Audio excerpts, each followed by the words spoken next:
જે ઝૂંપડી બનાવતા ને એને ગમે એવો ધરતીકંપ આવે ને કાંઈ ન થાય. કચ્છમાં અમે ગયા હતા ને ધરતીકંપ વખતે, ત્યારે ઓલા કુબા બનાવેલા ઈ લહેરથી જીવતા હતા ને ઓલા 3-3 માળના મકાન આવતા એમાં દટાઈ ગયા હતા. પર્ણકુટી. પણ એ બધું જતું રહ્યું ને હવે આપણે ગોખલામાં આવી ગયા. આમ તો હકીકતમાં ગોખલો જ કહેવાય. 4 બાજુ દિવાલ અને ઉપર ધાબુ, ગોખલો જ થયો ને. આપણી ત્યાં તો પડારીયું મકાન હતું. પડારવાળું મકાન હોય ને તો એની અંદર મોટું મકાન હોય, દેશી નળિયા આપણે આવતા, ખબર? લગભગ આપણે દેશી નળિયા બધાય જોયેલા છે. એક નાયર આમ હોય અને એક અવળી નાયર હોય ને એક ખવડી નાયર એમ હોય ને, ઢાંકતા ને. હા, જે સીધી નાયર હોય ને એ જાજી હોય, ઓલી હોય ને ઢાંકવાની અવળી, અવળી કે ને. હા, આ સમજમાં જોઈ લેવાનું હો. વાવાઝોડું આવે ને તો અવળી નાયર ઉડી જાય, અવળી નાયર ઉડી જાય, સીધી નાયર રહી જાય ને, એને નાયર કે ને, નળિયું. હા, સીધું નળિયું રહી જાય અને અવળું ઉડી જાય. સમાજમાં પણ એવા આવડા હોય ને એ ઉડી જાય, સીધા રહી જાય. આ દરેક વસ્તુની પાછળ એક તત્વજ્ઞાન છુપાયેલું. એક એક શબ્દ ભગવદ્ ગીતાએ આપણને આપણા જીવનના પ્રકાશ માટે થઈને, આત્માના કલ્યાણ માટે થઈને, આવનારી પેઢીના હિત માટે થઈ અને જનારી પેઢીના મોક્ષ માટે થઈને બધા શબ્દો કહેલા. એક શબ્દ કયો નથી કે એટલો જ રાઈટ. અને એટલે જ વાસ્તવમાં આપણે રાગ દ્વેષ માનેલા છીએ આ સંસારની. એની હારે જોડ દીધો અને એને હારે જોડ્યો એટલે આપણા દેહ હારે જોડ દીધો. આ તો હું જ છું. ત્યાં સુધી તેમાં રાગ દ્વેષ તો રહેવાનો જ છે. આ હું છું, આ જ્યાં સુધી આપણે સંબંધ માનેલો છે ને ત્યાં સુધી રાગ દ્વેષ રહેવાનો. અરે ભાઈ, હું તો અહીંયા મહેમાન થઈને આવ્યો છું, હું તો અહીંયા ભાડે છું, ભાડુતી બંગલો છે. આપણા ભક્તોએ આપણને ઘણું બધું કીધું છે પણ આપણે એમાં સમજ્યા નહીં. એ ભજનમાં ગાય છે, તબલા વાગે છે અને ટકો હલાવીએ છીએ, કહેલા શબ્દો ઉપર ધ્યાન દેતા નથી. અને એટલે ત્યાં સુધી તેમાં રાગદ્વેષ રહેશે અને તે જ રાગદ્વેષ બુદ્ધિ, મન, ઇન્દ્રિય તથા ઇન્દ્રિયોના વિષયોમાં પ્રતીત થાય છે. આ જ અધ્યાયના 37માંથી 43મા શ્લોક સુધી ભગવાને તે જ રાગ દ્વેષને કામ અને ક્રોધના નામે કહ્યા છે. એ જ રાગ દ્વેષને કામ અને ક્રોધને કહ્યા છે. રાગ એટલે કામ, એટલે લગાવ, પ્રેમ, ખેંચાણ, મમતા.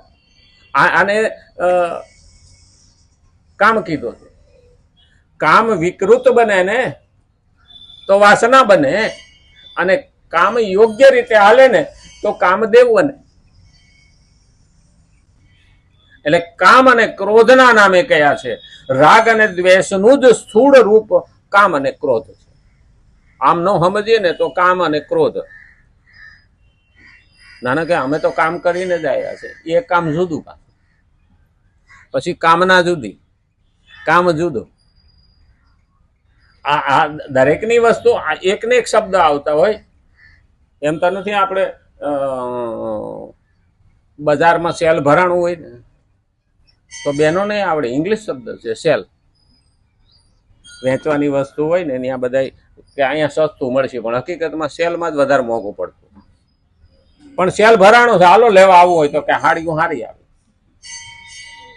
500 હાડી બહેનોને હોય ને, તેજુરી ભરી હોય ને તોય પણ એ હાડીની દુકાનમાં જાય ને એટલે કે આ મારે નથી, એનો સંતોષ થતો નથી. સેલ.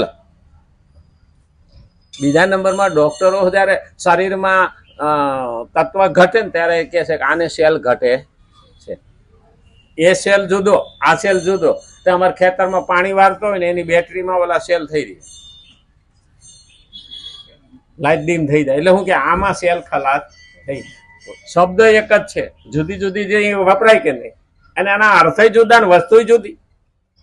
એમાં અહીંયા પણ એ કીધું છે કામ, કામદેવ, કામ એટલે ઈચ્છાય થાય, કામ એટલે સંસારય થાય, ને કામ એટલે વાસનાય.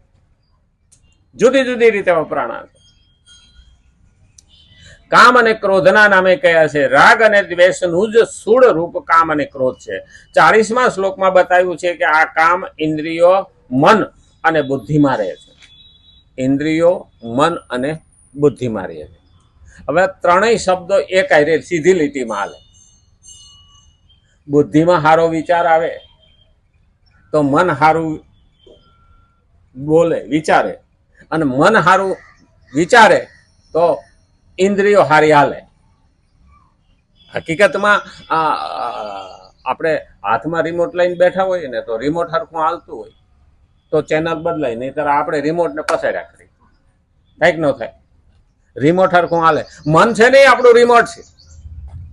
આપણે ઘેરે હતા અને મનમાં વિચાર આવ્યો કે મંદિરે જવું છે, એટલે રિમોટ બરોબર ટાઈમે લાગ્યું, એટલે ઊભા થયા. પેલો તો વિચાર આવે, પેલો મનમાં થાય, વિચાર આવે એટલે ઊભા થયા એટલે ચપ્પલ પહેરીને આપણે મંદિર બાજુ પ્રયાણ કર્યું. આ કામ શરૂ થઈ ગયું.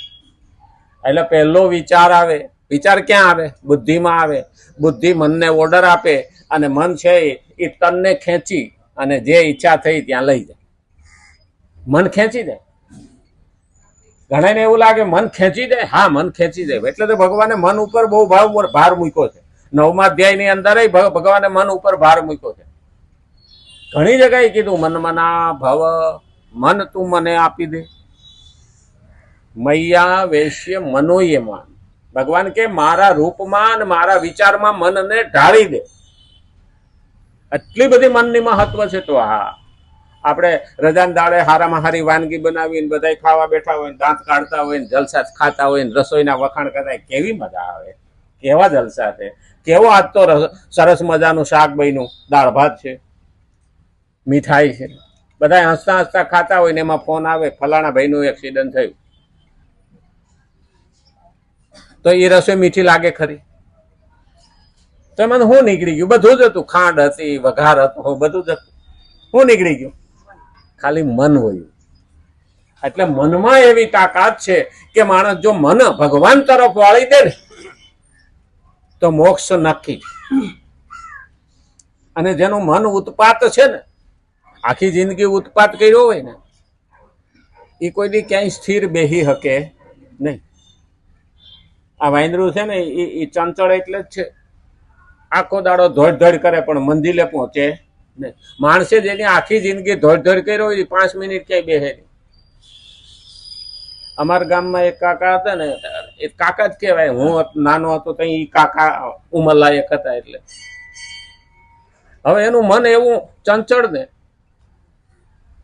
ત્યાં બેહવા આવે ને આપણે ત્યાં અડધો કલાકમાં 7 જગ્યા બદલે. એટલે કોઈ બોલે નહીં. હું નાનો હતો એટલે બોલું. હું કહું તમને ત્યાં કાંટા લાગે? એ કેમ? હું કહું અહીંયા બેઠા, ત્યાંથી આની કોઈ બેઠા, ત્યાંથી આની કોઈ બેઠા. હું કહું તમે 7 જગ્યા બદલા. મને કે તું જગ્યા ગણી છો? હું કહું તમે નહીં અડધો કલાક સ્થિર નથી બેસતા તો તમારું મન કહું એટલું બધું કેમ ઉત્પાત્યું છે? તો મારી ઘરવાળી મને ખી જાય છે. હું કેમ? ઓલી બીડી વારવાની દુકાન, એ ઘડીક થાય ને બીડી વારતા વારતા ભાગે ઘેરે જાય.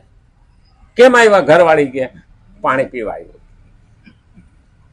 હવે પાણી પીવા, હવે આ સાઈડે દુકાન ને ગામમાં પેલે સાઈડે એનું ઘર, એટલે ફડફડ ઉપડે. અને ત્યારે પોળા લેંઘા પહેરતા ત્યાં જાય ને પાણી પીને પછી પાછા આવે. સ્થિર ક્યાંય બેહે નહીં. તે ઓલી બિસાડી એ માટલું લાવી અને પાણી ભરીને રોજ સવારમાં કુવા ઉપર જઈને પાણી પેલા ને માટલું ભરી દે. માટલું ભરીને ઢાંકીને આવે ને તોય પાછો ઘડીક થાય ને એટલે ઘેરે જાય. કેમ આવ્યા? એ તો ભૂલી ગયો કે ત્યાં માટલું ભર્યું, પણ એને હક થાય નહીં. હવે આખી જિંદગી આવો ધોડ્યા હોય પછી નિવૃત્ત થાય તો સ્થિર બેહે ખરા? ઘણા અહીંયા આવે ને તો અડધો કલાક એને પરસેવો ઓળી જાય હોય કે આ કઈ પૂરું થાય, અને કાં તો વસાર ઉઠીને વયા જાય. મનને પહેલું સ્થિર રાખવું પડે. અને જેનું મન સ્થિર છે એની કામના કાબુમાં રહે. કારણ કે ઇન્દ્રિયો તો જ કાબુમાં.